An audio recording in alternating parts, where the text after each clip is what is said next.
जैसे ब्रह्मा के मुख से श्रीमत बोली, परंतु ब्रह्मा ने ही नहीं समझी, तो चलने का तो है सवाल ही पैदा नहीं होता।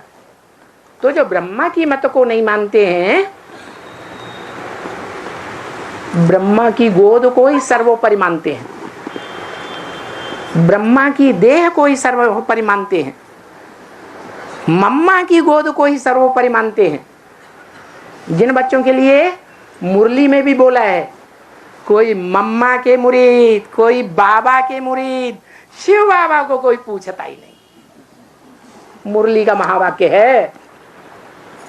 तो जब शिव बाबा को पूछता नहीं, तो शिव बाबा उन्हें वर्षा असली देने के लिए पूछेगा? है नहीं पूछेगा। नंबरवार दूसरे धर्मों की लिस्ट में चले जाएंगे। जैसे ब्रह्मा के लिए, वैसे ही ये बात परम ब्रह्म के लिए भी लागू होती है। जो पहला पहला ब्रह्मा है, प्रजापिता ब्रह्मा, जिसके तन में ज्ञान सुनाने के लिए शिव बाप पहले पहले प्रवेश करते हैं, ज्ञान का बीज डालने के लिए। उसे बीज डालने का पता मां को ही चलता है, और कोई बच्चों को पता ही नहीं चलता। वो बाप को भी नहीं पहचानते। बीके वाले उस परम ब्रह्म बाप जिसके लिए मुरलियों में बोला, ब्रह्मा का बाप कौन? पूछा या नहीं पूछा? जवाब आया है? नहीं। जो बाप के बच्चे हैं वो जानेंगे ब्रह्मा का बाप कौन? प्रजापिता। वो प्रजापिता जिसको ब्रह्मा ने पहचाना या नहीं पहचाना, वो आता अलग है।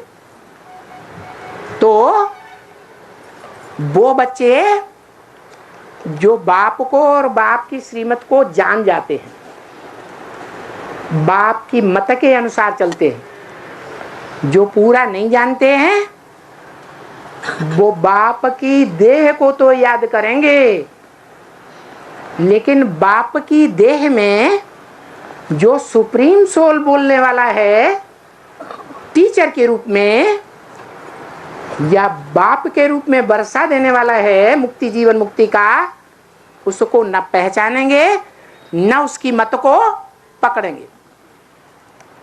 अभी भी ऐसे ही है। कोई मम्मा के मुरीद, कोई बाबा के मुरीद। मम्मा हुई मम्मा हुई जगत माता और बाप हुआ जगत पिता। उनके मुरीद होंगे, उनकी बातों को ध्यान से सुनेंगे, लेकिन उनके मुख के द्वारा मुरली में क्या बोला उस मुरली की बातों पर ध्यान रोज क्लास भी नहीं करेंगे। भले 7वें दिन मस्जिद में जाने वाले मुसलमान बन जाएं, भले क्रिश्चियंस की तरह 7वें दिन संडे गिरजाघर में जाने वाले क्या बन जाए?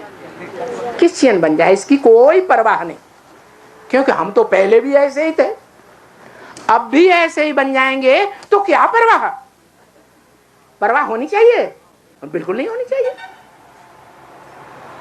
उन्हें इस बात का कोई गम नहीं। तो देखो अभी भी ऐसे ही है।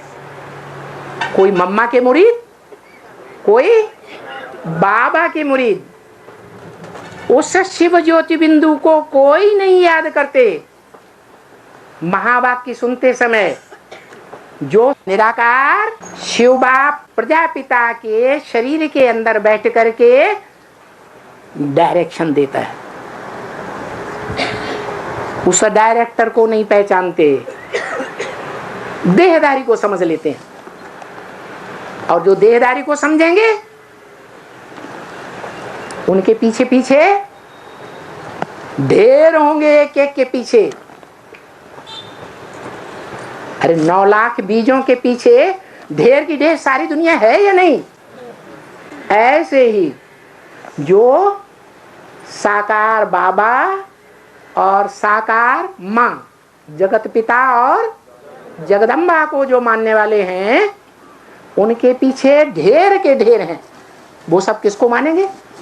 साकार को मानेंगे, दीदी दादी दादाओं को मानेंगे, या निराकार को पहचानेंगे जो साकार के अंदर डायरेक्शन देने वाला है? दीदी दादी दादाओं को मानने वाले अभी भी हैं या नहीं है? हैं? अभी भी हैं। सरेंडर्ड के अंदर हैं या नहीं है? हैं?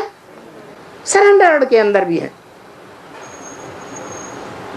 उनसे पूछा जाए कि तुम ऐसा गलत काम क्यों करते हो, कहेंगे ऊपर की दीदी आज हमको डायरेक्शन दिया इसलिए हम करते हैं।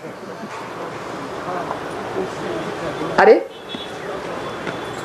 भगवान बाप ने तो कहा जो बुद्धिमान बाप के, बुद्धिमानी की बुद्धि बाप के बच्चे होंगे वो बिना प्रूफ और प्रमाण के कोई बात नहीं मानेंगे।